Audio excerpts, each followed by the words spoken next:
following program is closed captioned for the thinking impaired. Let's tidy up this tangle of film by putting it on a reel. Here is a motion picture film, 1,000 feet, 16,000 separate photographs. Welcome, everybody, to the official space section of the chart.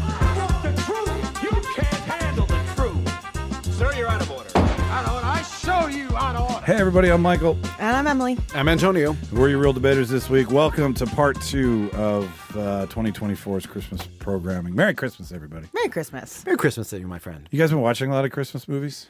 Just started. I've watched 2 so far. Yeah? Only this year, 2? But only 2 so far. We watched Christmas Vacation, and then I did too. And we I did watched too. Violent Night because that was my favorite.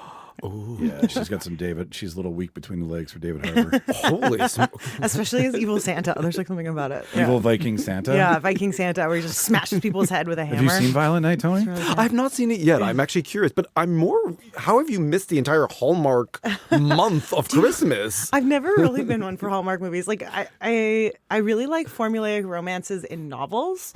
I'm not really a big fan of it in movies for some reason. I don't know why. I'm not sure. Interesting. Yeah, like I'll read every Harlequin romance novel ever written, but for some reason something about Hallmark Christmas movies just doesn't do it for me. Oh, well, welcome back, listener. Yes, as I said, this is Merry Christmas to you. This is the second half of our Christmas programming for the month of December. So what we're doing, if you listen to the last episode was our Secret Santa debate, which you've taken part in before. Yes. Tony, this is where we shop for the best of 2024's characters.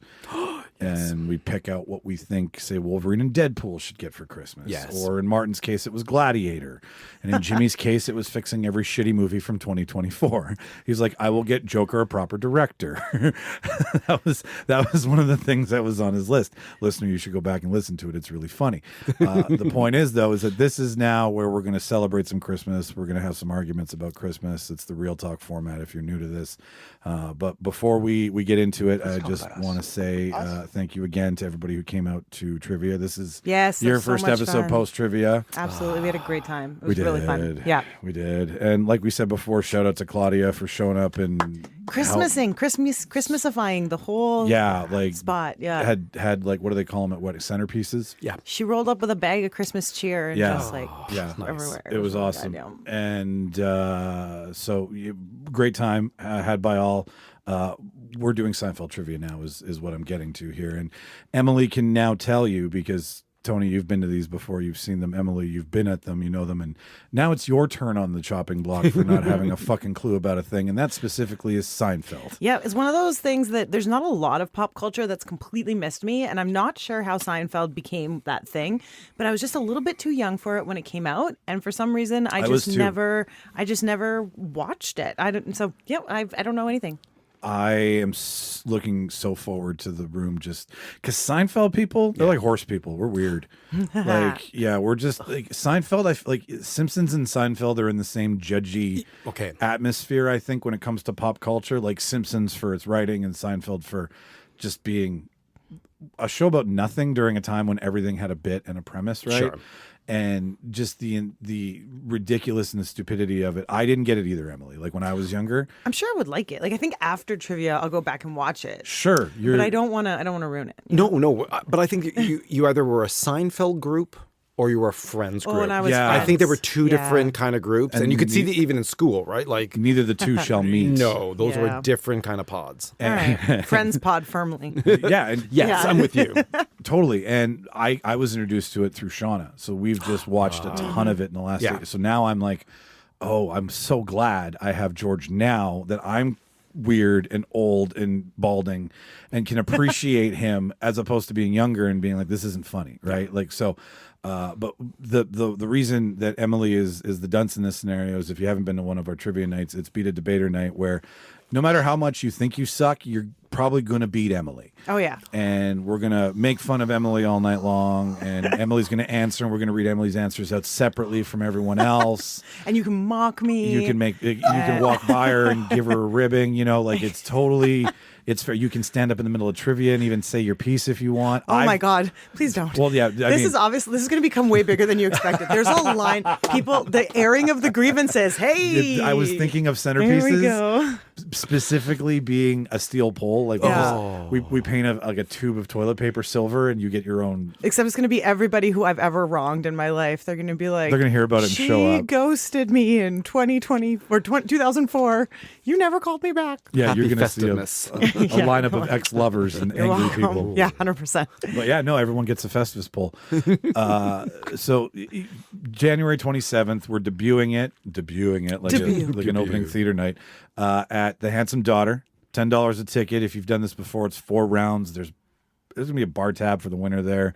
There's going to be our prizes of movie tickets and movie passes and stuff. And I mean, maybe if you really, prove your sand in Seinfeld, that we'll throw a Seinfeld themed prize in somewhere. Who knows, right? I'm ready and for then, a Seinfeld themed prize.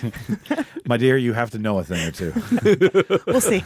My dear, I don't give a damn. And then March 1st at Little Brown Jug. Okay. So $10 there. So if you can't make the Monday at Handsome Daughter, you can make the Saturday at Little Brown Jug. We're going to do it twice. We'll modify as we need to, because if you've been to a Real Debaters Trivia Night, there's always one fuck up or two. And his name is Mike. No, Yeah. Honestly, I know I shouldn't be the last person whose eyes see it, right? Like I spelled Hanukkah Honka. Honka. Mr. Honka was what I put as an answer. And then for the rest of the night, we were like, we just made up a guy for Mr. Honka. Honka. Anyways, $10 a ticket. They will go on sale both in like the next week or so. After Christmas, after everybody's kind of done their thing, we're going to put them out there because it's January. We got movie theaters dump all their shit then. No one's going to have anything to do. Come hang out with us, do trivia. January 27th, March 1st. Mark it on your calendars. Subscribe to the show so that you know when tickets go on sale, because we have social media and we're, and we sell out now. We do. Which is You cool. should. Yeah. They are really good. Which is very cool. And we heard you. We saw your comment cards. We've passed along the comments to the fine people at Little Brown Jug. There was supposed to be more tables there, I was told. There was supposed to be more chairs. They're going to make up for it next time. So if you came and you couldn't get a good spot, we will go sit on top of the upper balcony. No. Oh yeah, where they make the beer. We'll Yeah. sit up there, and you can all sit down. Right? Done. Like we don't need to sit. We're young enough. So that's about it for like shit we're doing and stuff we want you to know about. You don't have anything? Oh God, I don't think I have anything. No. Okay. No. You know what? The charity that I work with, Peg City Kindness Crew, we have about 700 hamper applications this year. And so if you're in Winnipeg, or even if you're not, and you want to either sponsor a family or make a donation, we definitely are about $30,000 short for being able to fulfill all of those. Just send the link. We'll put it in the show notes. So I'll send the link over, put it in the show notes, and pop over. And for $60, you can sponsor a family for some groceries, and so that'd be super helpful. Nice. We should just do that for the show. Yeah, absolutely. Yeah, I can do that. We should do that. That's awesome. So yeah, that's in the show notes, listener. If you're like me and your heart just grew 2 sizes too big, or bigger in this case, because normally I'm like fuck it all, but like I don't have kids, so then donate and sponsor family. I don't have anything else, so let's step off this remote coil and stop talking about the haves and the have-nots, and let's talk about the make pretends and the what ifs. Emily, what'd you watch this week? All right, so this one's really exciting for me. We found this kind of by accident, looking through some other stuff, but Dan and I have been watching From. And okay, I've heard things. Yes, it's incredible. So those of you who are new to listening, we have kids, and so they're 13 and 11, and this show is so violent, gory, weird, scary that like we can't even watch it when the kids are home, like in the off chance that they might like walk down the stairs and like see someone being like ripped to shreds by these monsters. But That's selling point number 1. It's really, really good and really, really weird. And they just finished with season 3, and so we're all caught up now. And so you can binge. Yes, you can. You can binge the first 3 seasons. Lots of unknowns in terms of the characters in it. The one guy from Lost, like I think he's Michael. Yeah, from Michael. Lost? Yeah. Yeah. Did you watch Lost? I did not. Like the dad with the kid. The dad with the son and the dog. Yeah, with the son and the dog. That's right. And anyway, it's incredible. So the premise is, without any spoilers, that there is a town, and people end up in this town and they can't leave. Yeah. And so then, without giving any of it away, that's the gist. And then in this town, there are monsters, like really scary monsters. Well done, monsters. Yes. Okay. Yeah, and it's very, very scary. It's visceral. It's like all sorts of crazy things. And it's I like some viscera. It's viscera all over the place. And it's 3 seasons of just frustrating circles as much as I can but Loops, one might say. Yes, and you just, when you think you've got something figured out, or the characters think they've got something figured out, you just George R. R. Martin beaten back down. Yeah. But like not in a bad way, in a way that you can feel like what it must be like to be stuck here. And to like think that you have it. You've figured out some sort of pattern or something, and just to be like knocked back to the beginning. Nice. Oh yeah, it's crazy. So really, really, really worth a watch. It's on Paramount, I believe, if you want to get it. Okay, Yeah. Paramount. Yeah. Okay. Yeah. Yeah, but if you're not into violence, this is not the show for you. Is it better than like The Walking Dead, which is in that sense of just constant? Is there walking in this? It's different. Yeah. I don't quite know how. Like Walking Dead feels more like it's going somewhere. I'm not sure. This feels. Did it? No, I guess this show really feels like you've. I don't know. There's not really a good way to describe it, but it feels like it's gonna go somewhere, and then it just doesn't. But in a good way. It's hard to explain, but it's incredibly entertaining, and extremely violent and scary. It's scary. It's a lot of fun. Would you say it's in like a horror Yeah. Oh, definitely. genre? Yeah. Yep. Okay, so here's what's interesting. I saw the trailer for it. Yep. I saw a couple reviews for it when season 3 came out, and everyone was like, From is finding its stride, right? And From is doing things that no one else is doing, and they all started like 3rd season shit. And I was like, okay, cool. And then I saw a trailer for it. Everything you've told me, you don't see anything in the trailer. Like the way the trailer sold me is not the way you've just sold me. That makes sense. Because you don't know what it is. Like I can't really describe it without giving it away, but it's like you never actually know what you're seeing or what you're about to see, because everything's just so wrong, weird. I don't quite know how to explain. Is it like the Upside Down? But like worse? I don't know. Yeah, it's worth it for sure. It's worth a watch.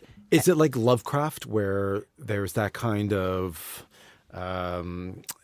like you said, there's creatures and all that are Definitely. hunting them, right? Yes. So is it on that Lovecraft kind of? Yeah, except there's like, you kind of get also the vibe that there's like there's like a level, you've got like your creatures that you think are the bad guys, only to find out that there's like some sort of like bigger bad maybe. And so you figure out how to deal with these level, and then you're like, It's the next one. there's after the that. next one up. Yeah. So it's like The Mist. Yes. Yeah, kind of. It's really, really good. It's definitely worth a watch. And I think forget finding its stride in season 3. I think it's engrossing from the first episode. Like you really. I found myself being like, what? And I wanted to keep watching it. Like I could have stayed up for 3 days. I'm looking for that next. Yeah. I'm on a roll right now where I'm like, what? And I'm loving being shocked. And it's a cliffhanger after cliffhanger, episode endings and stuff, and and it is just so frustrating because like you get just like getting edged by this show. You're like, something's gonna happen, and like nothing happens, and you're like, ah! Yeah. But it's really fun. Horror frustration. Yes. You're just like, no. And then you're like, there's a cliffhanger. It's like, maybe at the next episode.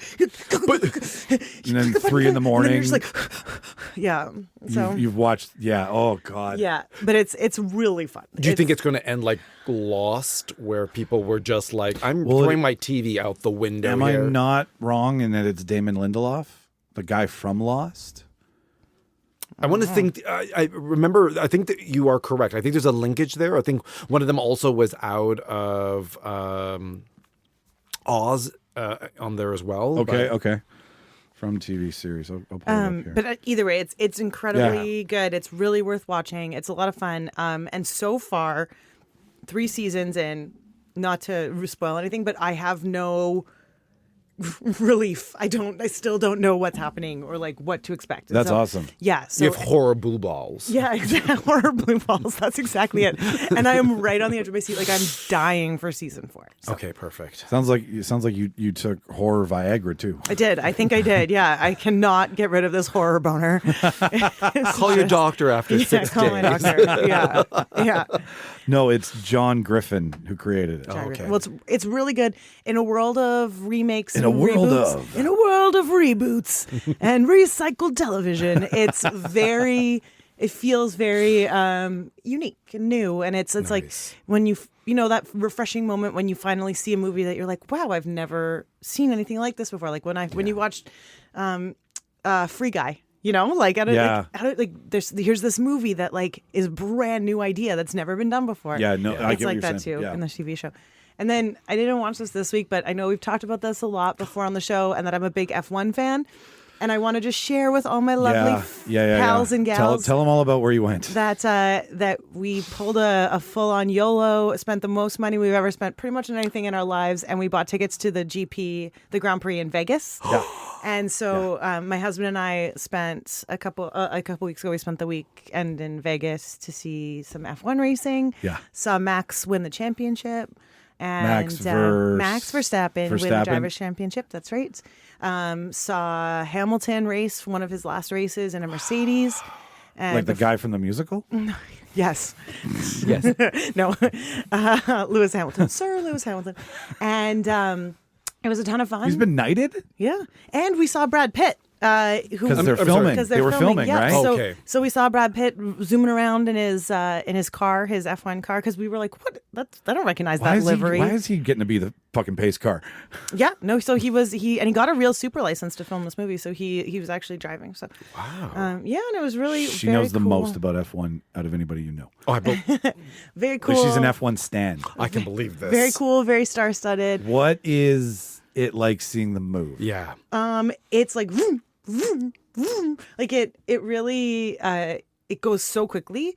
And so we had a spot, we had cheap seats, which like that's relative. Let's be honest, they weren't cheap, but they were the cheap seats there. Yeah. So we had a nice spot on a straightaway so we could see them kind of coming, and then they vroom around us and then around the corner. Oh, so you did get to... Oh, that's cool. Yeah, and we were really close to the track, so that was really, really neat. Did you feel it? Yes, and Dan got hit in the face with like a little rock or something. Like he had a cut.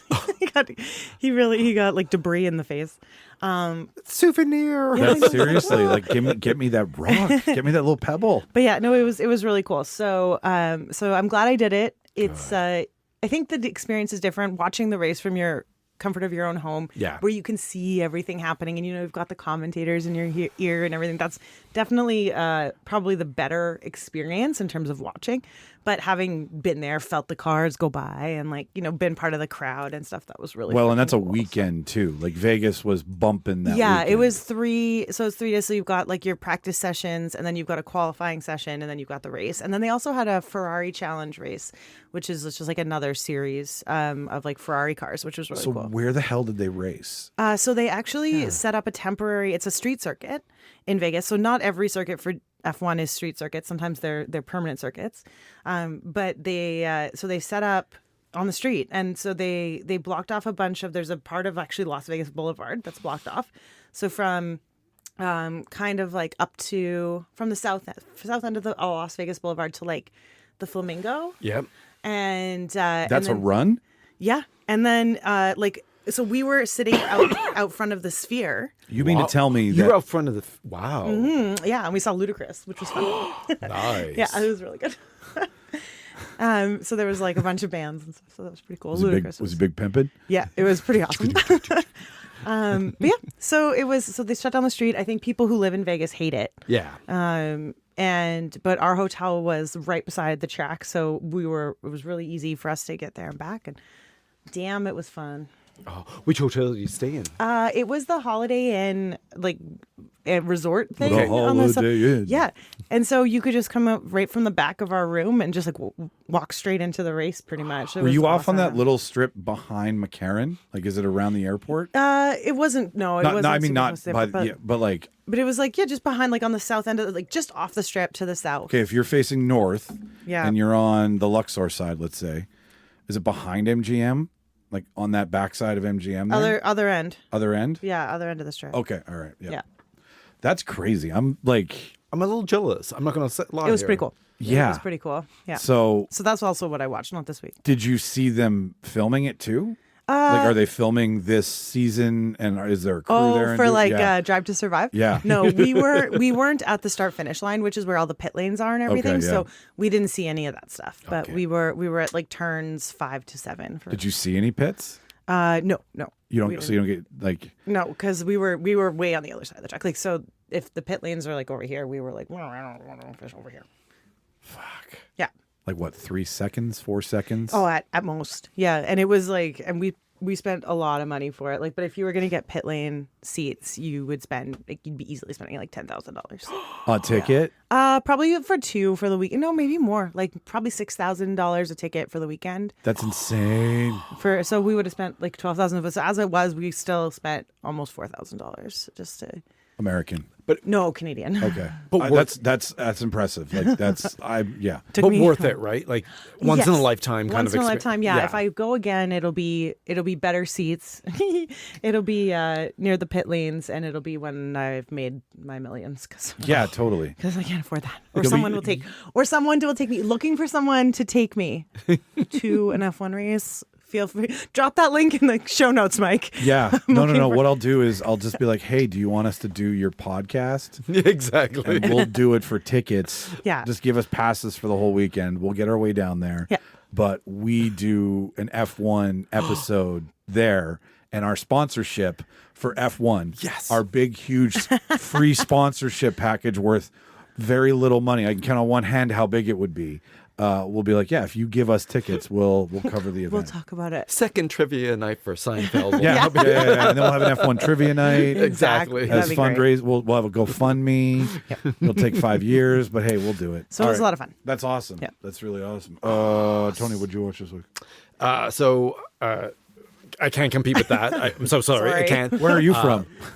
But I can say that this was one of those weeks where I could not sleep. So I am like, let us see what is on television for plethora. So I did binge watch just a ginormous number of Christmas movies, like of every different level. A lot of them were, the traditional kind Be of. honest. Yeah, no, I'm not going to lie here. Okay, so I did watch the Grinch, but I like the Mr. Cumberbatch. Cabbage cartoon. Patch. Yes. The girls like that too. My daughters like that one too. I think it's a great Yeah. version of it. Then I had, It's a Wonderful Life monstrosity of all Get to that. the moon. I'll just put a lasso around it. Break it down for you, Mary. This is it. Like I just went through every kind of Christmas movie that was out there. I'm so sorry for all the people listening out there. I've started the Harry Potter marathon. Yay. Good for I'm you. going to start it now. And then it was one of those things where it was just like, I'm going to break. And best thing I watched this week had to be Black Dove. That series on... I'm hoping Ben Winshaw is awesome in it.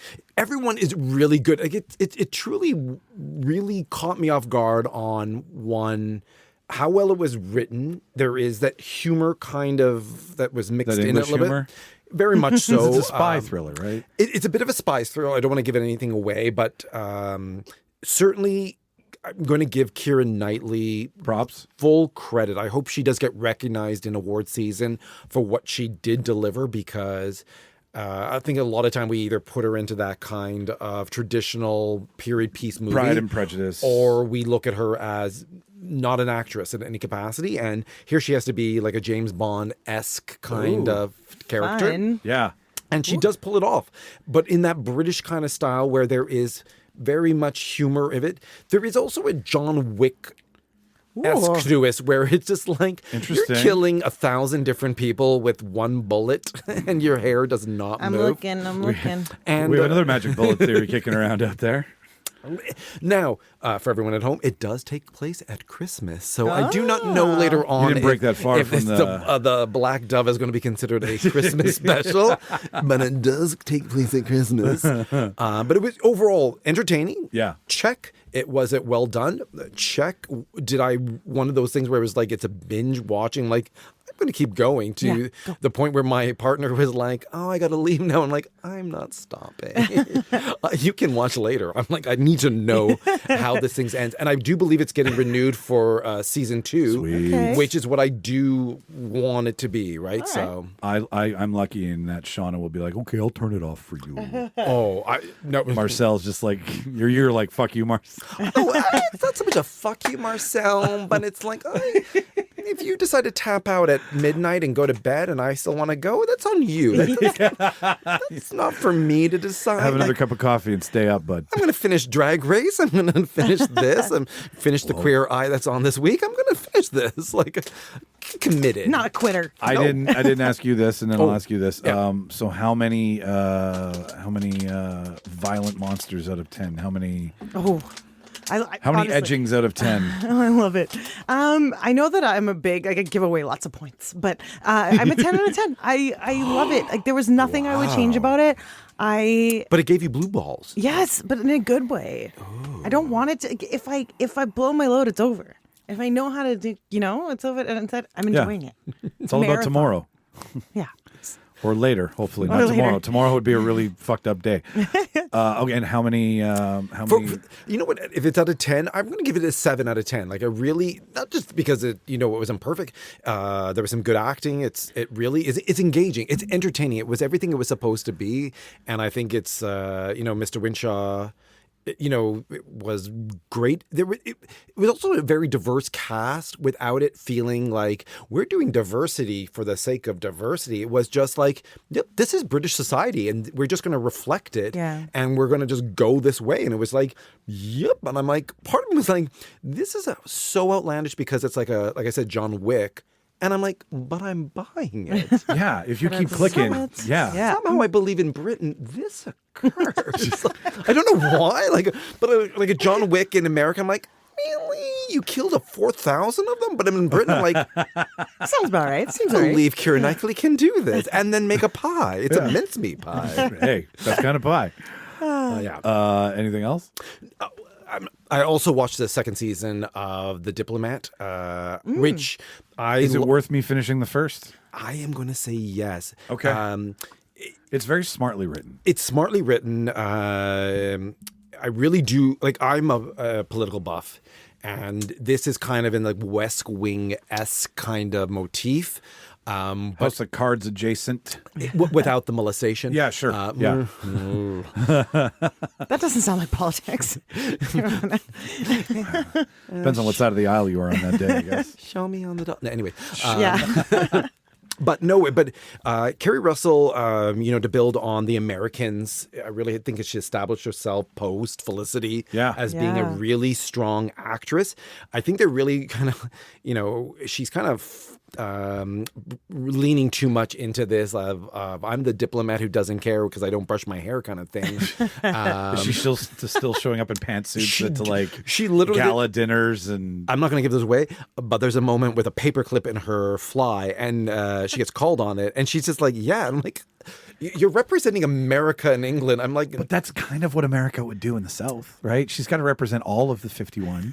So a zipper fixed with a paperclip. Very Louisiana. What's the alternative? Your pants fall down? Yeah. I'm here for You want a Janet Jackson? New pants. I'm just saying you can afford new pants. You're a diplomat. You can get it tailored. But no, it's really well done. It I binged it. Like I was like, I got to see because I think it was well written. Okay. I think it's one of those unfortunately on television, one of those kind of sleeper hits that everyone is there's so much shit bogged down in front of it. It's well done. It doesn't really tout itself. It's not really. It's competing with a lot of different things. Like I watched The Bear. It's great. I love that. But I don't think it is parade worthy. You don't think it's a comedy? It's it's funny. I'm looking at you, Golden Globes. I think it's funny. There's a whole bit that Yeah. But it's good. But like everyone is like literally like throwing parades and naming their baby the bear, right? And well, that's just stupid. Where I think this one is one of those quiet, like I said, like For its audience and it only. yeah, and you actually have to come a little bit smart to this table, right? Because they are talking a little bit of Put your phone down. Oh, what? Yeah, or understand where Russia is on the map. Yeah. Not Wait, even you politically, can just see it physically. from Alaska, right? You can actually. Yeah. Siberian Railroad, right? Yeah. How many Carrie Russells in a dress she hates to be in? I'm going to stick with the 7 only because there's a little bit of room to grow. But it was great binge watching. It was great just while putting up the tree, watching all of this, really getting entertained by it. Nice. And yourself, what were you into this week? I'll get the one thing out of the way that we're both attached to. Survivor? Because, yeah. Yeah. God damn it. You want to know how I found out? So I forgot. So Survivor this week, 2-hour episode, right? So hour and a half. Is it the conclusion? No, Sec- it was the second season. penultimate episode. Yeah, it was after Operation Italy, Yes. right? Oh. Which there was this huge 3-person alliance that formed 2 episodes ago now. 3, actually. And came up with this. Whenever they come up with a giant outlandish plan, this was Sam, Andy, and Genevieve, our local lawyer. Yeah. Congratulations. Keep going. Keep fighting. Keep fighting, right? So they came up with this like Hail Mary buzzer beater style play, and it absolutely worked out and left everyone with their jaws on the floor at Tribal. Yeah, it was really good. Andy was playing really well, and then he got way too cocky. He did. He went and sold somebody. Her name's Rachel. He went to her and gave her all of the reasons why she thought, wow, I maybe should vote him out because he is dangerous. Well, because he thought Rachel was going home, right? So he went and told her, like, hey, I'm going to vote you out. But he's like, I want you to remember what good a game I'm playing. Like, he was doing jury management, basically. But what he didn't know is that she had an idol. So he got ahead of himself. Yeah. And so he ended up getting voted out, which he deserved, to be fair. So we you saw displayed that. your cards. Yeah. Like, don't. And then we stopped watching because I had to go with Betty Bye. It was a school night. And then we were out with Kelly and Chad on Friday. And she's like, did you see it? And my dumbass was like, yeah. But I'd only watched 45. Oh, so you didn't see Genevieve go home? I didn't see her go home. So then she's like, and then I mentioned, I was like, I just want Genevieve to like keep going. And then Kelly's like, so you said you watched it, right? And I was like, fuck. And then Kelly's like, I'm going to shut up now. And I'm like, Genevieve went home. She also deserved to go home. She did deserve to go Getting home. Too big for their britches, both of them. Like when you start playing like an ass, right? When you start getting ahead of yourself and you're like, oh, everything's working out just the way I want it to. Yeah, That's Where do you think she started playing like an ass? We're trying to get her on the show. Be careful. Sorry. I actually don't think I think she was a good player. Yeah. I think that the Operation Italy, she Put got a big target on everybody. She already had a big target. That was a bigger target, and she didn't downplay her. She should have downplayed her involvement in it. Yeah. Like those 2 guys together were together from the beginning. They were a big target, and she should have been like, I'm just a silly girl. You know, I went along for the ride. Yeah, I was along for the ride. They came to me and said, Genevieve, we should do this. And I was like, oh, okay. You know, She's totally right. but but from what, I mean, and who knows, it's all editing, right? Yeah, but it like, is. Exactly. But from my perspective, she seemed, What we were led to believe. she seemed too willing to take open She took a third credit, of to take the- open credit for the moves that she had made, and you shouldn't. You should wait for those, like, take that credit later. Under that the open radar. credit is Yeah. when you're selling yourself to the jury and you're like, remember when I did this, and this? Correct. Yeah. This is where she should have, to her point, should have been like, guys, I just went along. I didn't have a say like, in the oh, matter. no, like, I had no idea. deflect. Yeah, whereas Politics. which is kind of what which is what I was Deny. following orders. Avaz. which is what Sam's doing right now, right? Sam is Yeah. like, oh my goodness, big bad Andy, big bad Genevieve, even though Sam is the problem, the solution, whatever he is.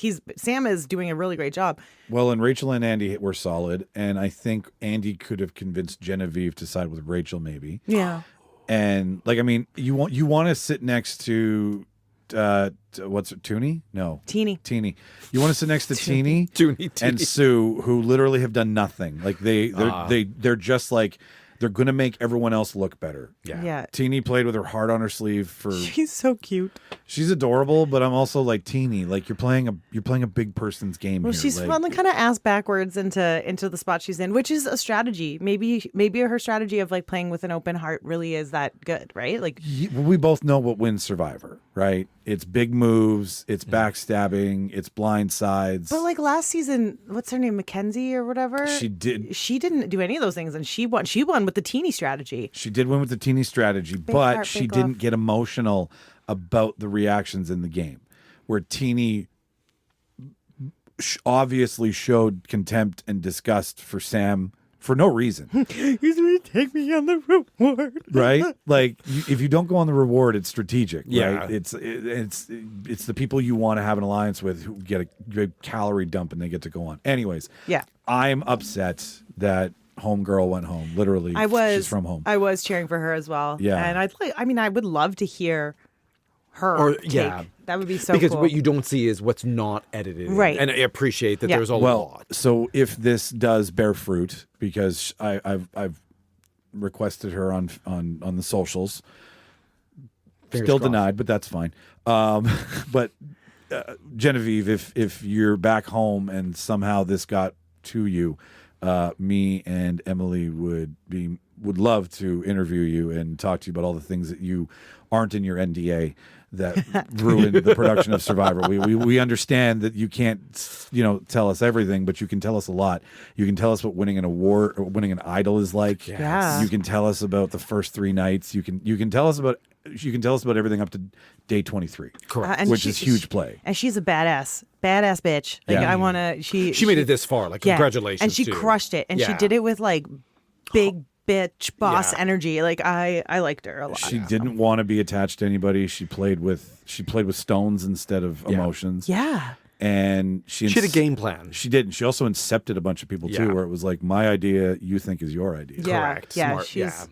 Well, that's a lawyer ready. side of her. That's exactly Yeah. the lawyer. And I think she's like Pitt Blatto or something. Like it's a big firm. Yes. I'm totally wrong probably, but it's a big deal firm in Winnipeg. Anyway, so that's Survivor. Survivor was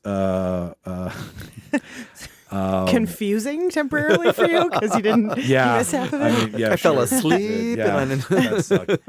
No, it was. I want to give it this Yes. season so far because I mean we have 1 episode left. 9 awkward Andy laughs at Andy laughs at it. it. That's how he laughs It is to the it's true. camera.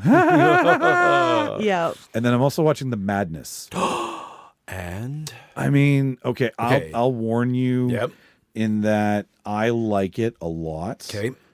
It is beautifully shot, but there are there's some conspiracy theory alt-right plot points Okay. online. Like it's I like it a lot. I think I think if your thing is conspiracy and corruption and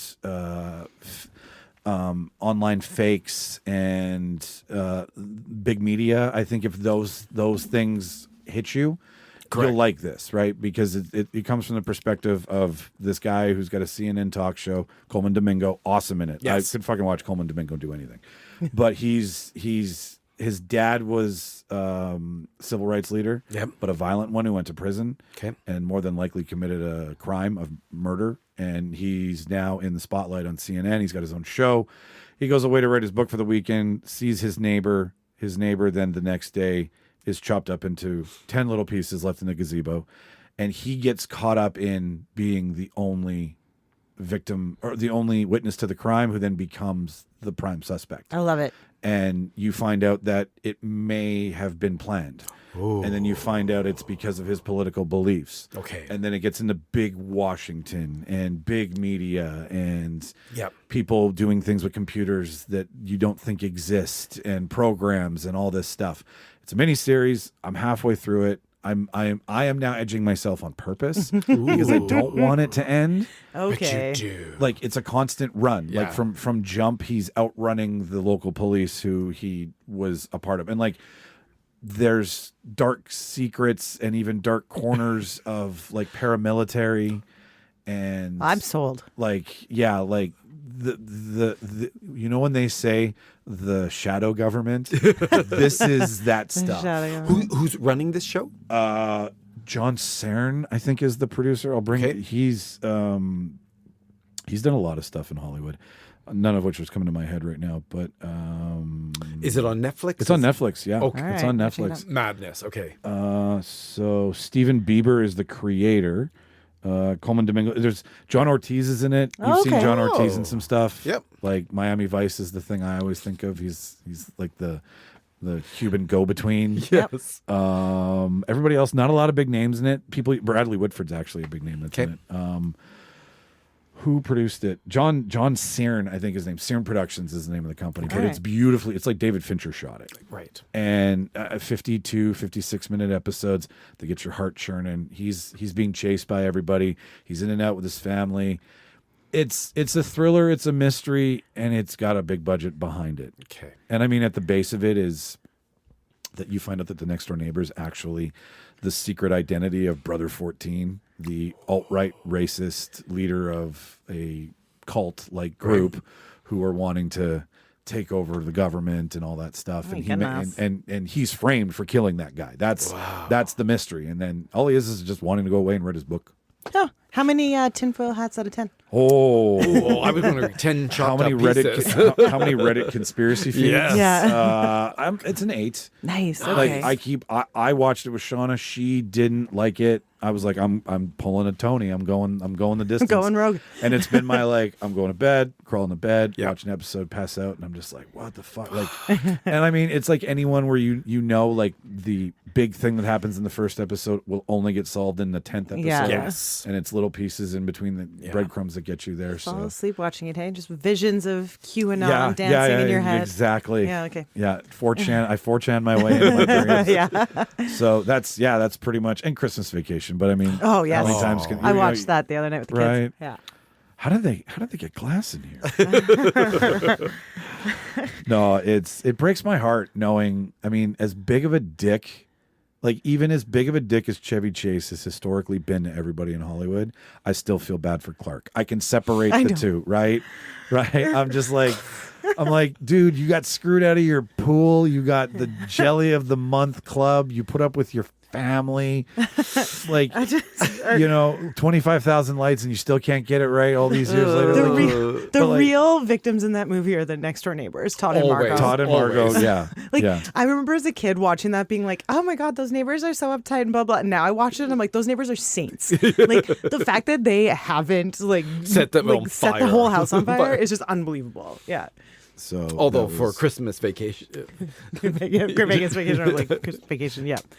No, so good. So that's awesome. Really it. Everything else I talked about on the other show. So, anyways, there's your offerings from us. This is what we thought was cool, and maybe you think it's cool. And at any given time, if you watch one of these things and you're like, "Fuck, Tony, what are you talking about with the Democrat?" No, the diplomat. The D word. Come for me. Come for me. Bring it on. For him. Leave a voicemail. Yeah. You're more than welcome to. We call it the dialogue box for short because I'm funny like that, I guess. I'm not really, but yeah, leave a voicemail and tell us what you think of it, or if you're watching it, and then we'll play it on the show, and that'll be fun. That will be fun. You can be a part of the fun here at the Real Debaters. It's now time to open the floor to Screen Rant's list. Today's list brought to you by Screen Rants. So we talked that we were going to celebrate the evil of Christmas. Everyone celebrates the magic of Christmas. Correct. The reason we watch the movies we like to watch, they all have a good feeling, right? Yep. And sometimes though, there's baddies that don't get some mistletoe, that don't get some affection, that don't get to see the light of day and get really talked about. Or am I wrong? No, you're definitely right. Although I feel like in the end, the Christmas spirit wins out. Oh, it always does. I mean, it isn't a Christmas movie. I mean, even in like Christmas horror, things still do end up working out for the final girl or whoever's left from the murder. Does it in Black Christmas? No. Does it work out in the end? That's very true. That's very true. But so what we're gonna do for you is there's one part I think we all can agree on from our real everyday lives. It's that sometimes Christmas dinners aren't always the best to attend. Correct. Sometimes there's family members. Sometimes those family members are involved with people that are fucking stupid. They suck. You have to put on a happy face and grin and bear it for mom. I don't have that problem. I sincerely don't. Like when another life ago, sure, but this family, I'm like, we're all just a bunch of fucking idiots. But out of this list of 20 characters, at the end of it, we're gonna pick the 3 that would suck the most to have dinner with. Mostly because we were supposed to do a debate on that this month, and then I think Martin got the shits or something, and he got sick. I'm sure it wasn't poop related. Probably was, but maybe it was though. Yeah, I will let him tell his poop story. But we didn't get to do it. But some people did comment on this, so we're gonna throw a little one in the end of the list we've gone through. All right then. So do we each have like a favorite baddie before we get into this? Is there a baddie that comes to mind at Christmas time that you kind of are like, that you love or that you don't want? You love to hate. Well, I You think love to you sympathize with, like it's your Thanos kind of thing. I mean, I came into this with my Christmas baddie, which is in 2 different movies, right? Like, That's not true, even a yeah. character. Yeah. It's just Alan Rickman. Alan Rickman is the bad guy of Christmas, right? Because he's Hans Gruber in in a movie Die Hard. that's not a Christmas movie. In but Die that's Hard, okay. and he's the guy who cheats on his wife with the receptionist in Love Actually. So like, no matter what happens at Christmas, I end up hating Alan Rickman. This is very true. And even if you catch a Harry Potter, Right? It's like you said. I'll give he him. gets He's not snaped bad. into the You holidays. give him a pass on I'll give that him a pass one. on that because he's not bad. We learn in the end, but he's not great. And like, He's not someone you want to have dinner with. no, I definitely don't want to have dinner with Snape or Hans Gruber or a guy who cheats on his wife. So But I mean, out of the 2, though, one of those, first of all, isn't a Christmas movie, right, Tony? it's not a Christmas movie. It's a Bruce Willis movie. It's not a Christmas movie. He did say that in a roast. Do you land? Have you changed on that at all? We always do this. We check in every year. Oh, I think it's a Christmas movie. I only ever watch it at Christmas. I watched Die Hard. I had you in my will, and I have removed you. I only ever watch it at I Christmas. feel that is the line in the sand. That's like when you're yeah. like when you're dating at our age now. You're just Oh, like, yeah. is Christmas Die Hard a Christmas movie? And when Does- they're like, does pineapple go on yes, pizza? I'm like, I'm gonna swipe not. Yeah. I think for me, Yeah. for whatever reason, anything that takes place at Christmas, I only want to watch at Christmas. So I can sympathize with that, but Hmm. go ahead. like if it occurs at Christmas, so is Gremlins a Christmas Yes. movie? It is. I So- only watch it at Christmas. So all of the Harry Potters, because they have a Christmas moment That means- or No. Christmas, that means Star Wars and is they a were Christmas shown movie. Only- at Christmas. only no, they're not Christmas movies because they have. See, there they it have- is. The whole thing doesn't take place at Christmas. That means Lord of the Rings is a Christmas movie to you because it's played Boxing Day on Showcase no, for no, 12 no, hours. That's on at Christmas. That's different. Does the plot of the movie center around a location that is Christmas? Like oh, so that's, you cast a wide net. That is if I I'm love- watching the movie takes place at Christmas, like the scenes are Christmas and everything that in it, then I only watch it at Christmas. Whether or not it's a Christmas movie, I only watch it at Sure. Christmas. Sure, because it's really weird to watch Die Hard at Flag Day. Right. But We're gonna have Right, a movie. We're gonna have a exactly. movie. but So I don't know. Okay, so maybe that's a delineation. Is it a Yes. Christmas movie? I don't know. But I only watch it at Christmas. yeah, because Sure. I just watched the other day Check-In. Check-In occurs in this movie, not to break it with anyone. A terrible movie, by the way. Okay. Don't watch it. Don't watch it. But it occurs at Christmas time because everyone is trying to get to catch their plane. But at no point other than the fact that it's at Christmas time and Yeah. they're trying to catch their plane, is there any notion of Christmas? So is it a Christmas movie? No. Like Die Hard? No. You had a Christmas party where everyone got shot at, but it's not a Christmas movie. It's not the spirit of Christmas.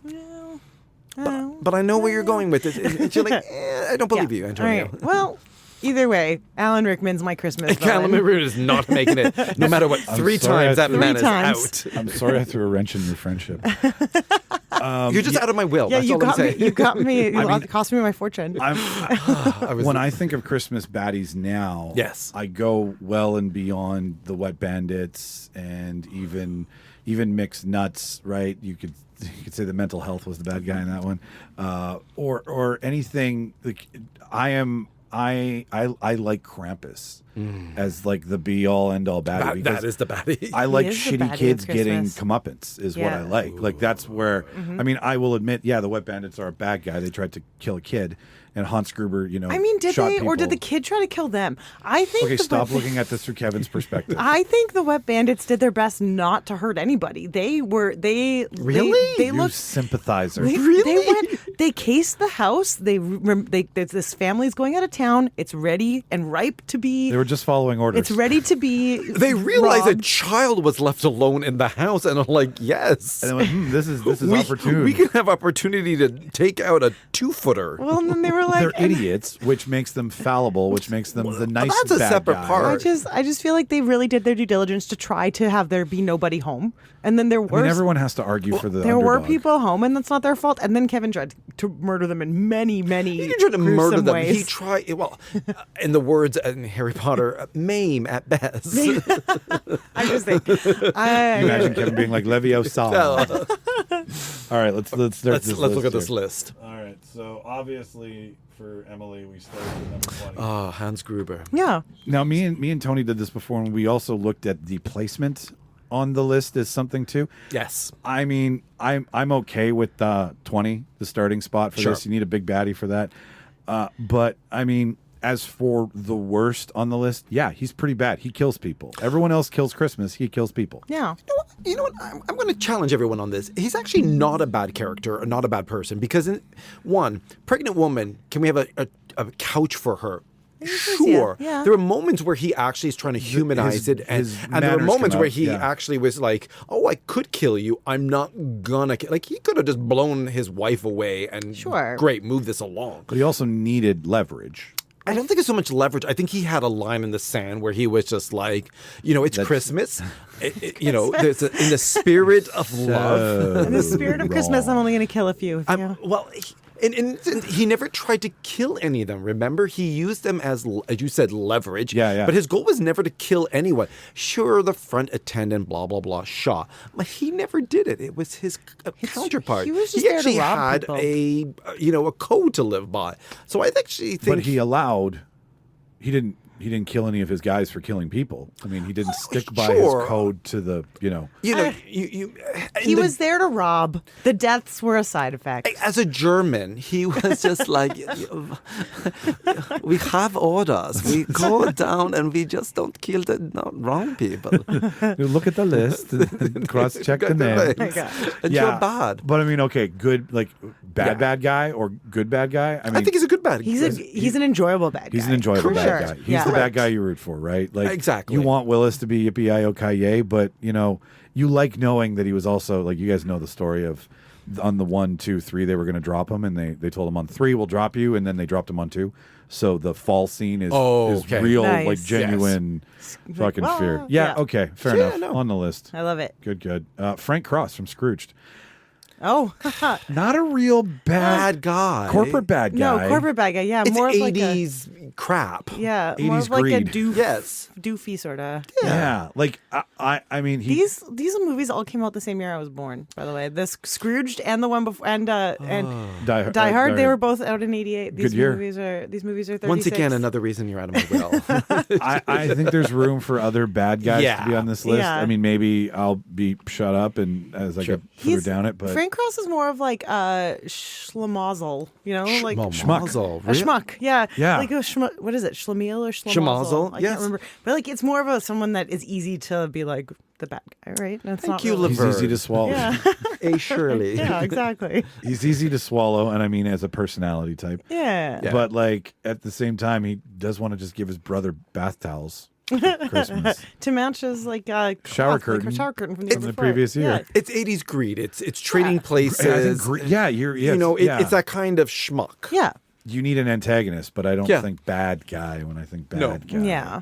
Yeah. Jack Frost from 1997's Jack Frost, who looks like George Clooney, but is played by Michael Keaton. How is is this a bad guy?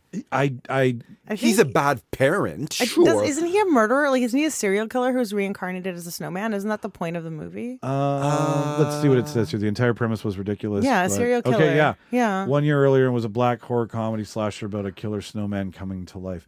Wait a minute. This was not a family Christmas movie from 1998 with Michael Keaton. Instead, this movie hit 1 year earlier and was a black comedy horror slasher about a killer snowman. So it isn't what we're thinking. Okay, No. yeah, I'm thinking the Michael Keaton one where he was Yeah. the father Yeah. who got killed in a bus crash yeah. because he was like, Yeah. I came back as Jack Frost, and I'm like, how is he a bad guy? No. Bad parent, sure. This one is the one with the This is the serial killer Yeah. one. This is the one where a serial killer named Jack Frost, the truck transporting him to his execution, crashed into the truck with genetic material. That's right. Thanks to the genetic material. I'm quoting that, listener. Jack ended up merging with the snow on the ground and turning into a killer snowman with laughable death scenes and terrible special effects. This is a fun movie to watch at the least. It is. I remember that being fun. It was a fun bad guy. I mean, so he is a bad guy. yeah. Like, oh yeah. All right. Yeah, he's a serial killer. Fair Sure, enough. serial killer automatically makes you bad guy. I think I think so. there's a line in the Yeah. sand where Well, you you've just killed at least 3 people, so I mean, I think that's the definition. Black Christmas. That's Billy what from we're Black talking about. Christmas. See, I feel this is It's a one of real those bad guy. 3 for me in the end. Billy, yes, both in the original and in the remake. Yeah. I have yet to see all of the remake, and I've never seen the original. Is it worth this? Like, I mean, I trust You know what? You It's guys. truly one of those Canadian. When Canada was at that height of its own film production, Yep. Black Christmas was at that kind of celestial. It was in the ether. It was. It out really there. was great. It was great movies because you could see this, even though these were, you had Margot Kidder, Sure. who was, in her prime there, but it was well written and it was part of that great horror genre, along with Classic slasher. It was a classic. It was great. Yeah. Definitely in the final girl mentality kind of thing. Like, In the sense, 'cause it's a sorority house. if It's a I'm not sorority house, mistaken. and honestly, it's not really so much necessary, in my opinion, the final girl, because it kind of flips it on the end, where it leaves you not knowing what happens, right? Because not to give it away, listener, that Billy doesn't get caught, but he also doesn't really get discovered. And so there is this what happens 'Cause beyond he's this. hiding in the house. He's still in the house. Yeah. This is the original. The call is coming from in the house. Oh my And this god! I didn't realize this was the same guy who directed A Christmas Story. Couldn't be 2 different movies. Once again, very different. Bob Bob Clark, Clark. right? That was my uncle's name. I'm not even joking. That's a solid year, solid name. Yeah. Okay, perfect. Professor Hinkle. Oh, Professor Hinkle. He just wanted to do magic tricks.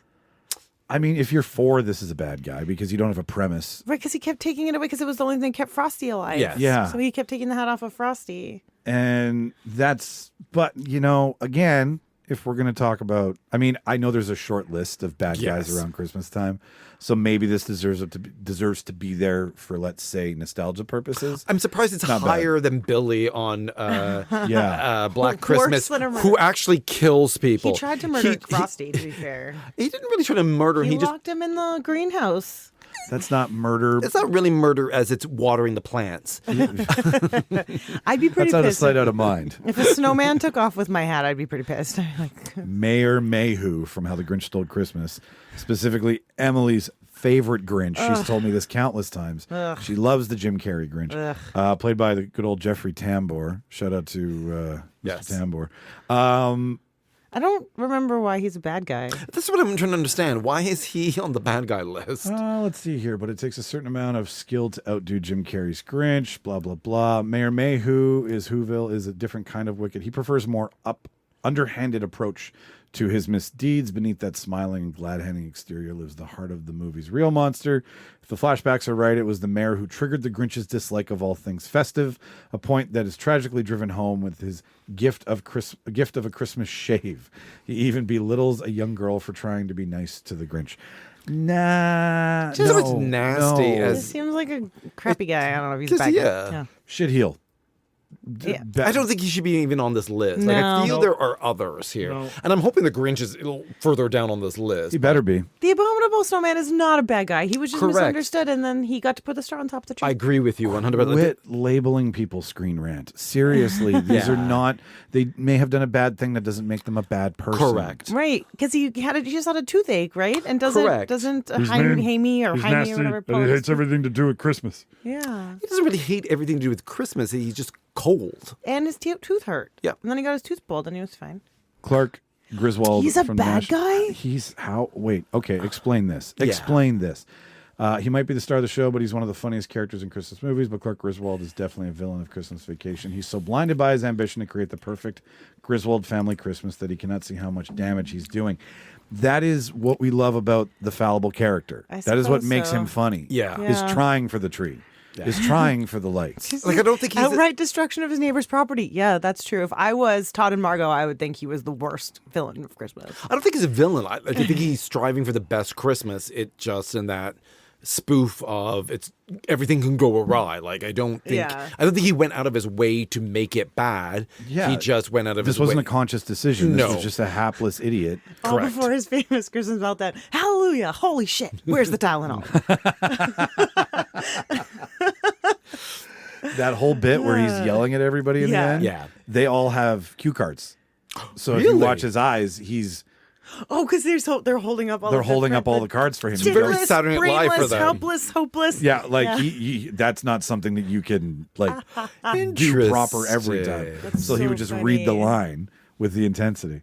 The Gremlins, number 12. The Gremlins. Yeah, they're dicks. I mean, get- but they're only dicks. but They're dicks. only If you feed without them after midnight. I was going to say not by choice. Yeah. If See- we go by logic, and that's movie well, there was logic. that one gremlin that is a big. That's a Spike. For me, Spike, it's yeah. not Is the the one who's old like, in the corner. Is that? Yeah. the one he's like, isn't he? I don't think it's that one. Like, I don't. That is a different. Did I one. watch The main Did I watch Gremlin. the, the main parody one, for him? Gremlin. the main one who went out of his way, who specifically unplugged things Yeah. to make everyone become this, right? Yeah. Like Yeah, that's they are right, the that's product of what their nature nurture thing. But Spike Ooh. was the. Hello, Freud. There's that amazing scene where they're all like in the theater, like watching the movie, Yes. and like, Yep, you know- yep. oh god, it's such a good movie. Yes. Was this Jim Henson? Was this Muppet based shit? know. I'm like, I just, don't remember. and it's Frank Weller, but like, well, played by No, Frank it is a Weller. Jim Henson. Yeah. This is one of his horror-esque roots. I love it. So I mean, it's a great movie. I Yeah. very much enjoy it, but I don't think they're bad guys. I think they're just like little shitheads. I think the Spike character for me is the Yeah. shithead. But I'm loving the fact that he is further down. It's like Joe Dante directed it. Oh, Phoebe Cates, obviously, Corey Feldman. yeah. But yeah, that's right. Gizmo's nice and gentle. the That's Mogwai. Number 11, we're almost halfway through it. Maestro Forte from Beauty and the Beast, The Enchanted Christmas. true. Played by Tim Curry. I don't know that I've seen this. You had said before we started, you thought it was all animated, right? For me, one of the things with Christmas predominantly is that they're either really lovey stories or they're kind of animation movies, right? So Yeah. I have seen this one. It's not the best of the Beauty and the Beast series. It was kind of that Christmas spin-off. I would agree with this. This is a bad person because this person is going out of their way to destroy Christmas. Dun, dun, dun. Dun, dun, dun. Okay. Tim fair Curry's enough. great. I could see Tim Yes. Curry being an excellent bad guy. Yeah, Tim Curry gets all my love. Scott Farkus. Farkus from A Christmas Story, 100% bad guy. Bad guy. 100% Yeah. bad guy. He's a bully. Yeah, he's a big As old someone who's bully. been bullied, you're a bad person. You're a bad person until you stop bullying. However, I'm just going to say that. Applying movie Come logic. in and give them to me. Have you seen the follow-up for The Christmas Story Part 2, right? No, I haven't. He becomes a police officer, and you hear that it was his upbringing Oh, sure, that yeah. caused bullies, him to bullies act have out. their own internal Correct. turmoil, but he's definitely a dick. You're on screen as a dick, so you're Yeah. bad. Like, I don't care that Okay, he... I bad don't care that guy he's got or redemption. Bad guy or dick are two different things. He's a dickish bad guy. I think Like, he's a dickish guy outside of Christmas as well. I think he evil. forced someone to lick a pole. no Evil one is a strong word forced for him. this. He encouraged him.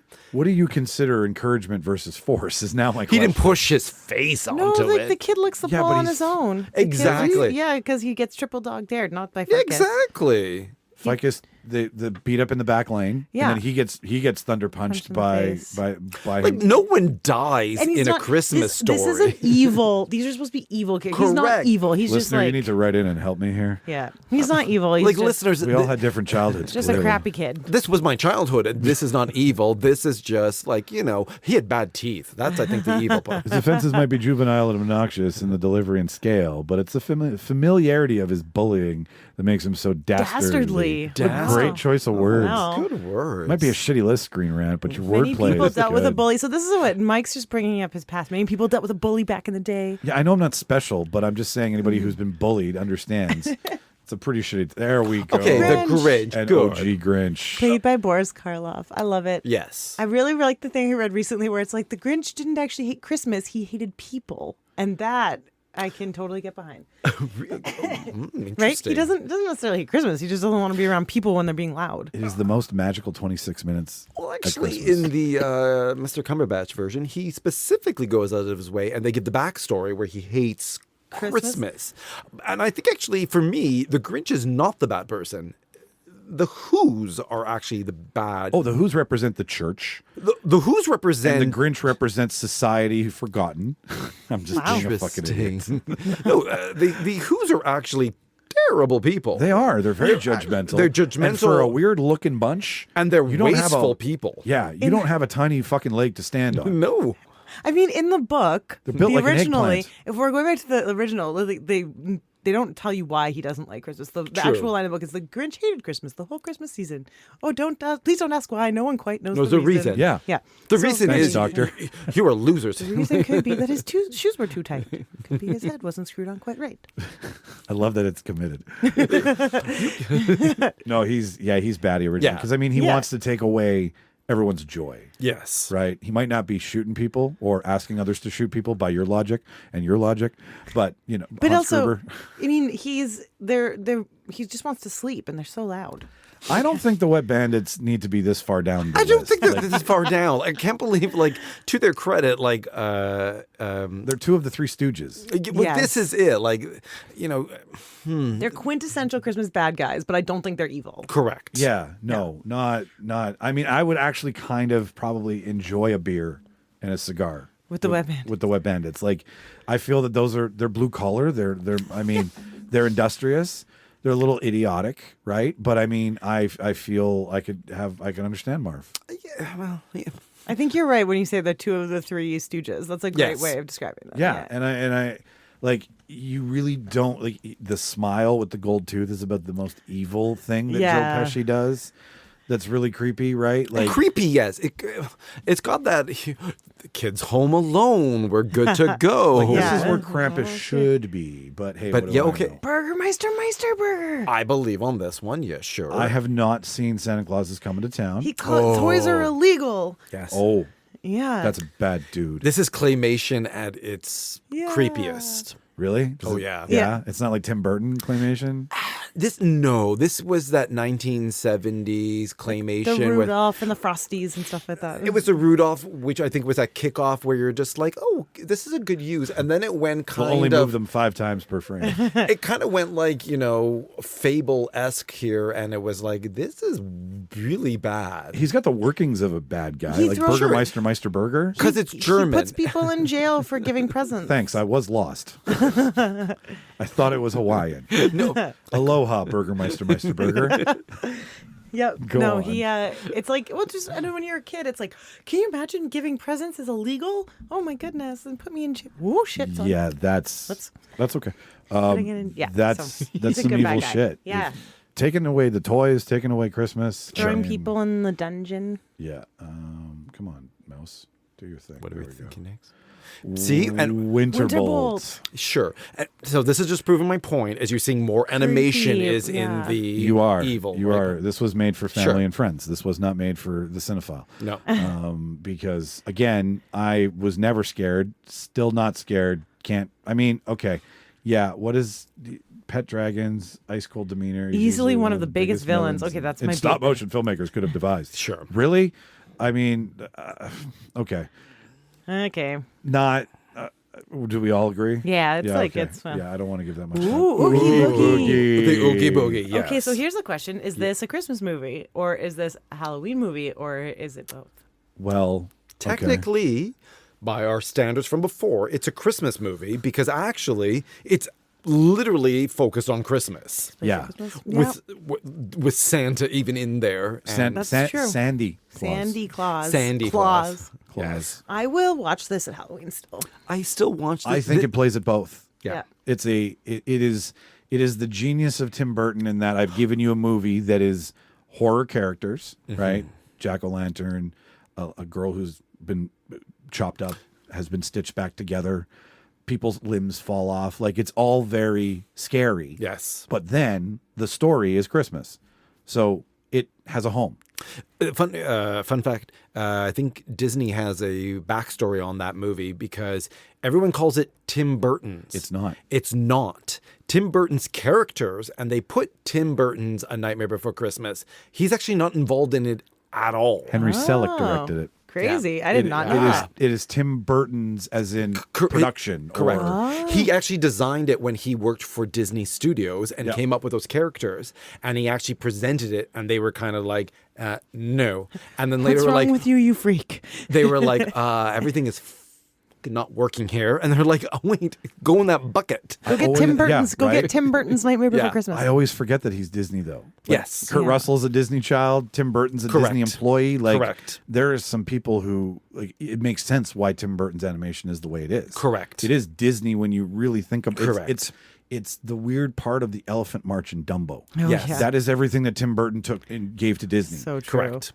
Ebenezer Scrooge. Classic. Sure. The real one, played by Alistair Sim. The one. Yeah, they really went with the original there. I mean, he's got some sort of disease with the eye thing.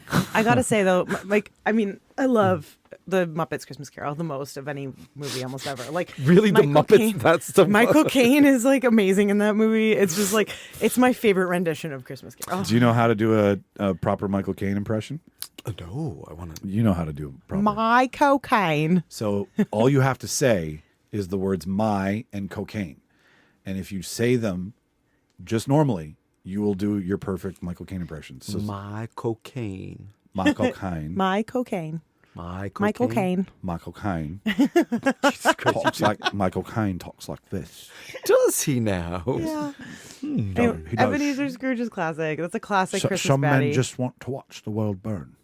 That sounded more like Sean Connery. Sean Connery. It always Yeah. does. So- back to Ebenezer. So this is the ultimate. Does everyone feel that this is the ultimate Scrooge? Yes. Okay. We did Santa one year. We did Grinch one year. We actually haven't done Scrooge Yeah. one year. Yeah. And Scrooge has been covered multiple. Yeah. as many times as the Leonard Cohen song. Yeah. Like covered by everybody. And I think I think you play Santa or you play Scrooge, and that is where you land. Sure. Because Michael Caine could not play It's Santa. the Hamlet of Christmas. It It really is. is. Yeah. Can Yeah. you pull this off? Well, it's I love it. 1951 too, right? So like 20 years out from Golden Age starting, really. Sure. Like getting going with some fun shit there. Mr. Potter from It's a Wonderful Life. Again, you're just Once the again, corporate it's just a bad winners. person. Yeah. Like, is this really? Because if this is number 3, I'm curious, and I haven't seen this list. So, Nope. listener, if I see Miracle on 34th Street, it's like one of the lawyers there or something like that, and I'm like, really? That's evil? But I mean, like, it's really just they're just doing their job, man. It's the world around us that's evil. Yeah, these like- are just the cogs in the machine. yeah, but he's the cog who makes the decision to make money not worth value. Like he. If we want to do the corporate argument, Frank from Scrooged, he's a cog in a wheel. Yeah, This guy is the wheel. he's the one who tells the wheel to stop and start. but evil. Evil? Look at that. You don't think that was an evil face? He's got an evil face. He's got a really big forehead. What are you doing to me, Mr. Potter? Once again, I know Mr. Potter's not a real mean name. Mr. Potter sounds like every one of our neighbors, but like Pitter patter. For the time, okay, fine. Fair enough. Yeah, I'm not going with it. I'm sorry. You're not telling me. Okay, Santa Claus, Santa sleigh. Santa's Played by the Sure. wrestler Bill Goldberg. I've never seen this. I've never seen even this. heard of it. I can't even comment on this. That looks like a wrestler who's had too many concussions, dressed as Santa. That's hilarious. What I'm does going it say? to run home Yeah. and watch this. Okay, Oh, well, now we know what number one is. And too. Krampus. Krampus. Yeah. There we go. Okay, that's proper. I think Krampus, that's correct. That is the Sure. bad guy of Christmas. Correct, because Yeah, but it's evil. actually designed to be evil. From its lore. It's the evil. bad children get fucked up. They True. become the chains on. They become what jingles on the chains. Yeah. And it's funny, just as an aside, if you listen to who Santa Claus is in different cultures, Santa Claus is not as, Revered? jovial in everyone's culture, right? Like in Italy, they don't have Santa Claus. They have La Befana, who's a woman who comes and does all the work, right? Which most mothers at home right now will say, yes, bitch, we do all the same as goddamn Santa work on Claus? Krampus. Yeah. That Same as Santa fat Claus. fucker gets all my credit. That's but I've done all really the work. funny. That's really funny. But true. But With the nonas and the mothers and everything. Like it's La Befana. It's a woman who does it. But if you look, goddamn Western culture. But in the Netherlands, right? With Sinter Pete, Sinter Pete. who goes down, who is now Sinter Pete is an elf who goes down the chimney before Santa Claus to clean it out. But he comes across as a person of color. Like it's kind of like blackface, right? It When is people blackface. yeah. And so I've seen this toy or some Correct. sort of yes. right. So How did that place get that doll? Like what? How did? But is that the soot on the face that were? But in the Netherlands, right? It was their character was Sinter Pete goes before Santa Claus or. like And a chimney sweep. But And I'm wondering if their argument on blackface is well, they were all white people who were just like we have ignorant no. as fuck. But you know what? But in the Germany, Austria, and all that, you have Krampus and all that. Krampus. Who actually is like, I don't leave you cold. I just crush leave the you children, right? Because. You have to imagine that this is the same countries that are giving us all of fairy tales, which are not pretty. Oh, yeah. If you go in the Hans Christian forest, Andersen's, you will be yeah, crushed, yeah. and all the children get raped witch by will their kill parents you. and all this, right? Like it's never really been fun stories. No, I feel like I told you're my totally kids the right. wrong stories. They're not nearly scared enough, and it's because I've never told them the scary stories. I should have told them the scary stories. I think Krampus is a great way because it's just not even just like you will not get something for Christmas. Krampus comes and takes you away and kills you and eats you. takes all your And, essence. and so, your friend who never came home, Krampus. It's like, Excellent. Eat your stupid broccoli. exactly. See, there's a little bit of truth out of every bullshit movie we talk about on the show. You'll get it from Tony. It's a history lesson today Here's a lesson from Germans. from Hans. I'm a little upset that we don't have Danny DeVito. I know we were talking about this earlier. Like as the penguin? From the penguin? Because if we're going to let Die Hard be a Christmas movie, then we have to let Batman Returns be a Christmas movie. agree. Because what's happening above the sewer system throughout the entire movie. But once again, not an evil person. Danny DeVito was a discarded person who was thrown to the he gutter. launched rockets off penguins. What defines bad for you? If firing rockets off of an endangered species isn't a bad person.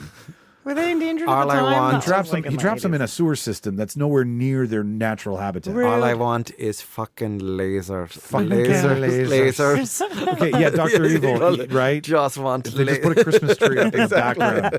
But no, I mean, if that's one of those that came across my feed. I'm like, if we're allowing Die Hard, we Sure. need to allow Batman Returns. Because it occurs at Yeah. Christmas time. I mean, right? doesn't she fall like into a giant pile of Christmas presents? Sure. Isn't there like a tree when she gets pushed out I'd the say window? it's definitely a like, Christmas movie. Yeah. Right? They're at Yeah. there's a big Christmas tree they're lighting. Max is lighting a Christmas tree. Like, so I just want to say, not having Danny DeVito on this list, if we're gonna have Goldberg from Christmas Sleigh, Yes. who's stabbing people with his one eye. But no one who's ever heard of that movie. Like, Call I up would Screen Rant. Tell them they messed Yeah. up. I am hoping one day that one of these publications like catches the show and then they're like, oh shit, that's my list. like you and I talked about this before. Like, Wizard of Oz now is literally been melded with Christmas. That movie only comes out now at Christmas. So is the Wicked Witch of the West considered an evil Christmas character? Because it's the only time you'll ever see the Wizard of Oz. Why is it? Why? They literally know it pops at Christmas, obviously. I think when they first had the distributing rights on television, Christmas time was the time when families got together and they showed it at that time, right? Yeah. And so they put it out at that time. But it's now become ingrained, much as, like I've said before, the chagrin of The Sound of Music. I do not understand to this day. That feels like a Christmas movie to me too. How? Because it always came on at Christmas on CBC. Exactly. Yeah, that's why. It's Careful. Nazis going over the mountains. Careful. And that's why that weird song, the favorite things, it always shows up on Christmas. Correct. It's playlist, one but it's not a Christmas song. Music. But there's no Raindrops on roses and But there's no snow. There is literally no winter at all. In the background, in that lovely shot when they're having a picnic, there's You're snow. so right, but it does stick in my head as Christmas because it's always on Because CBC. you've been programmed by big media. Exactly. Your idea of The Christmas, madness. the madness.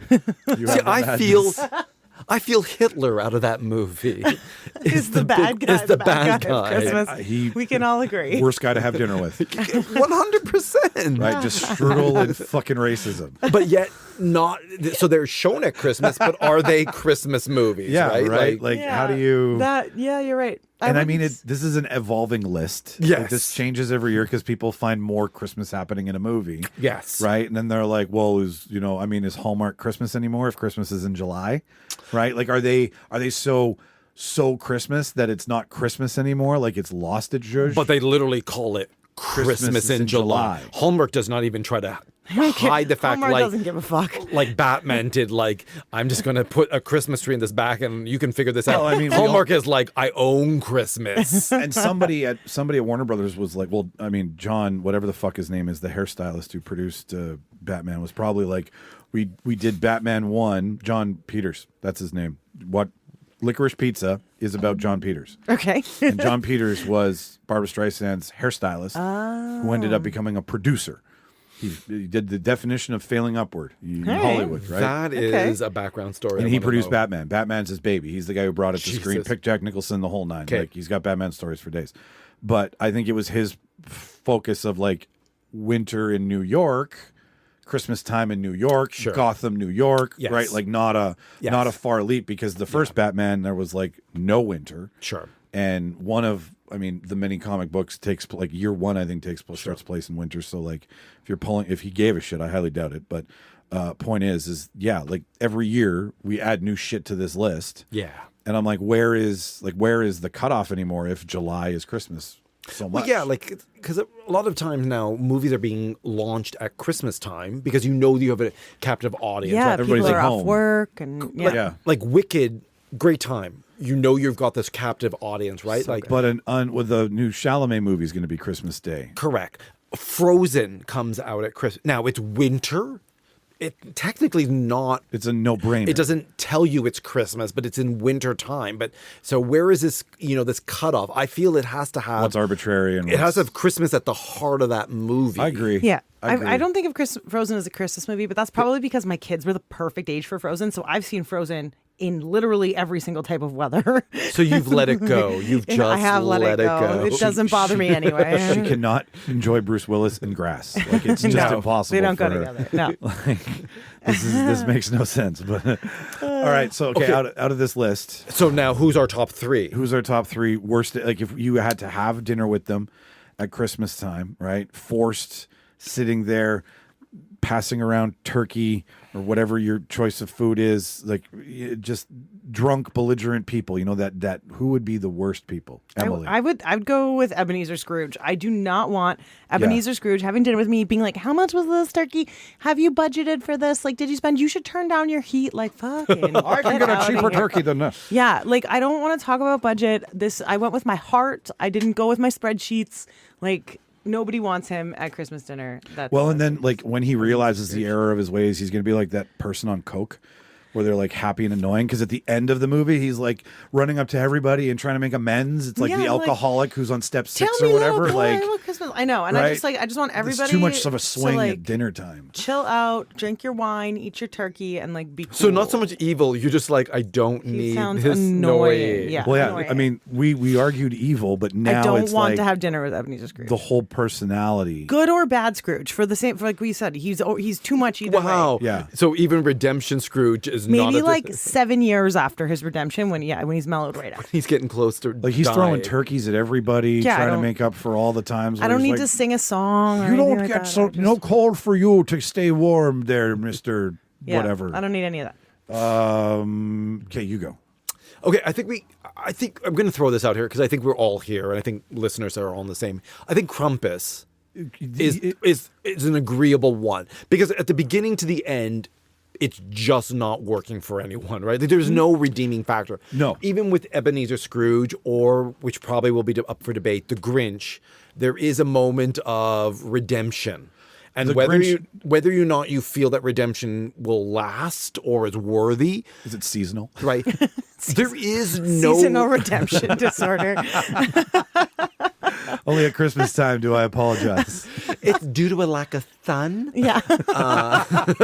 Or vitamin manners in you. But I think with Krampus, we all can agree. I love that you say Krampus. Krampus. Yes, it's Krampus. You say it with some European flair. It's Krampus. Your Europe is showing. I think with Krampus, there is no getting around this, right? Like, Yeah, he's just a bad dude. A bad demon. I want to submit one that Emily brought to our attention that is not looked at enough. And I feel the worst time to have any sort of distrust in your lover or your partner is around the holidays, Okay. right? Because that's like, when I've been the loser at the holidays. I've been at my parents' by myself eating cheese sandwiches. bring it on.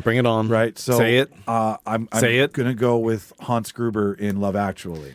I'm gonna go with Jesus Christ. Goodbye, Alan Rickman. right Alan Rickman in Love Actually, whatever the fuck his character. Hans Gruber in Love Actually. Hans It's Gruber my in Love favorite. Actually. That's so great. Once again, I'm going to say this for our listeners at home. I'm going to challenge you on this. Technically, we have no proof that he actually cheats.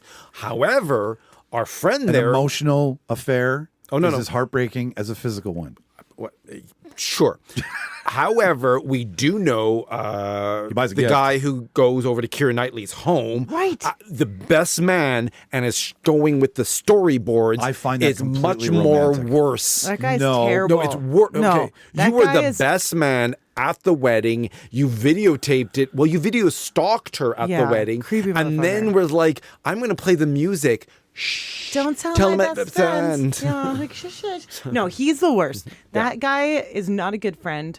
And he just threw a wrench into plans for absolutely no reason because he didn't Correct. even want, like, if he was trying to steal her away, maybe I could get behind it. But he was literally just like, I just want you to know. No. Okay, now it's done. And she was like, "Yes, I've always felt this." I'm like, he's also a bad person. So it's Harry, by the way. Harry is Alan Rickman's Harry. character. I don't know. It's just saying if somewhat random, like, or close to random man showed up on my doorstep and was like, I've always loved you, I'd be like, sucks. And to it's Andrew suck. Lincoln from The Walking Dead, otherwise Yes. known as Love Yeah. Actually. Ira Correct. Horse. That's the one. He's the true villain. For my, I mean, it wasn't on the list, but for my pick, I'm saying we all know that he bought, like, can you imagine having that family member who comes over and like has just ruined their marriage and they bring that to Christmas and you have to like console them and listen to them? Like, he realizes the error of his ways. It's like, you've made the life I live foolish too. That's it was such a sad moment. Yeah, like we all root for what's her face, Emma, whatever. Emma Thompson. yeah. Emma Thompson's like, girl, like, get your groove back. Go be I Stella. know. Like, But once again, we don't know that he actually cheats on her. He buys the jewelry. We know he gives her the jewelry because we see it. I'm more, like I said, this guy who goes over there and over to Keira Knightley's home.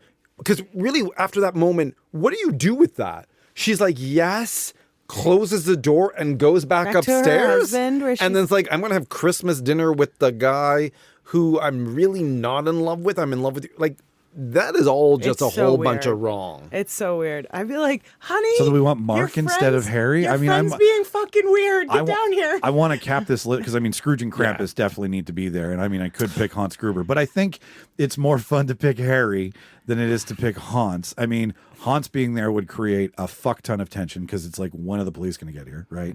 And I mean, as nice and as he's got manners, he's got panache, he's got charm, like he is the bad guy that you like. I just think Harry is Harry is nightmares. Harry is the person who's a nightmare for a woman who feels secure in her marriage, and that breaks my heart. Like the admission of I love you and sharing my emotions as to why I've been acting so weird. I think that's what we can assume. It's like, because he professes that he has a thing for her, but he walks away from it. So you can't assume that he's walking away after he's. I don't think he even has a thing for it. I think he's just like enjoying the attention. But I'm gonna say that. But at the end of the day, at the end, when we're in the airport, they're still together. So this gets resolved. For me, when we're talking about the evil characters at Christmas, where does it not get resolved? Krampus, there is no resolve. Billy, there is no resolve. The Oogie Boogie, there is no resolve. These stay evil. There is no getting better. There is no their New Year's resolutions are not. Then there's no having fun driving Tony nuts. Like then I get no fun at all. No, but you know what I'm saying? Because for me, at the end, when we're in the airport with Lug Actually, and trust me, there's so much wrong with that movie. And, but when they're both there and they kiss each other, you get the sense like they're gonna work it out. They're working this out, whatever it is, and all that. But Mark just gets to go home and be a fucking dick. He's a dick the whole way. I'll take it. I like it. Let's go with Mark. Okay, can we agree that it's just Billy Bob Thornton as the American president? Like he's the bad guy because he tries to pull the Bill Clinton on what's his face's aide.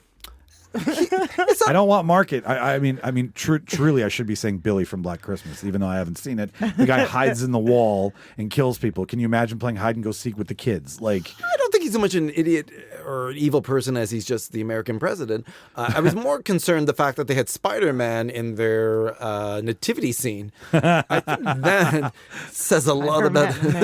All right, okay, fine. Mark is the more contentious dick out of the two, and if you're going to muck someone's Christmas up, confessing love on Christmas Eve with cue cards really puts a wrench in the whole season's, and that's evil. Okay, fine. Mark. Get out of here, Mark. As Andrew Lincoln. So we have Scrooge, Krampus, and Mark. That is the three people we do not want to have dinner with. I'm still thinking Billy. I'm going to throw this Billy. Billy is still in the attic. Billy is still killing. Maybe he just needs dinner. But you know what though? Leave a plate outside the door. Problem solved. Right? Yeah. Like he's fine in the 90% of the family doesn't like being in the walls. Billy likes being in the walls. Talk about Bruno. Yeah. Let's not talk. This is beyond Bruno. This is the boy really gone bad. Oh my gosh. That was fun. Welcome to the debate portion of the show, Tony. That's how we roll, right? And you just use stupid logic to prove your point. Listener, this is where we never know how to end a show. We just say we're done. And thank you for listening in because we've kept you long enough. But this is where if you want to tell us who you think would have sucked to have Christmas dinner with, that would be fantastic to hear from you. Tune in to our voicemail in the show notes. Leave a voicemail. We'll play it on the show. You don't have to leave your real name. Like, I think a lot of people are afraid to do that in like podcasts. Podcasts are forever. Your mom's listening. Yeah, like I mean, if we'll if you really want, we'll take it off. We'll play it a different way. I'll play it. If it makes you feel better and you don't want to be living in infamy with your opinion, that's fine. Leave it in your voicemail and we'll just play it. We won't record it.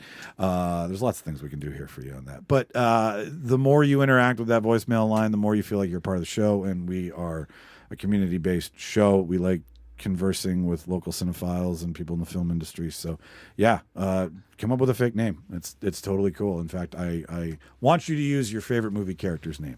I would love it if Tyler Durden called in next week. Oh my goodness. I would love it if Belle, aka Belle from Beauty and the Beast, who has no last name, who called from, North Kildonan, whatever. It's going to be something French. She definitely does have a last name. Exactly. But I don't know what. So that's that. Or leave a comment in the show notes for Spotify. You can comment on Spotify. There's a little like, what did you like about this episode? That's where you get to be like, fucking Michael's an idiot. Why did he pick Mark from Love Actually? Why did Tony let him do that? You'll find it was peer pressure. Yeah, you'll find there was weapons in the room that none of you saw. Join us for trivia January 27th at Handsome Daughter, March 1st at Little Brown Jug. It's Seinfeld trivia, Festivus for the rest of us, just late in the year. 4 rounds, $10 a ticket. Once tickets go on sale, you'll see them in the show notes. You'll see them on our social media. Subscribe to it all so that you stay in the know. If this is the first time you tripped over us, we do lots of fun stuff. We have a lot of episodes, 266 of them for you to chew on. That's so many. That's so many. It's 6 years of podcasting. Wow. Established 2018. Didn't start recording until 2019 because, it takes a month to figure out how to cut an episode. But anyways, I've been Krampus. Oh my goodness, I didn't know I had a Christmas name. I've been the ghost of Christmas past. I've been Oogie. Nice. Boogie, boogie. And we've been your real debaters. Watch all the movies, kids. Say bye, everybody. Bye, everybody. Bye, everyone. Happy Hanukkah afterwards, Christmas. Happy, whatever the fuck you celebrate. Happy all that shit. Yeah. Okay, let's go eat. Bye. Bye.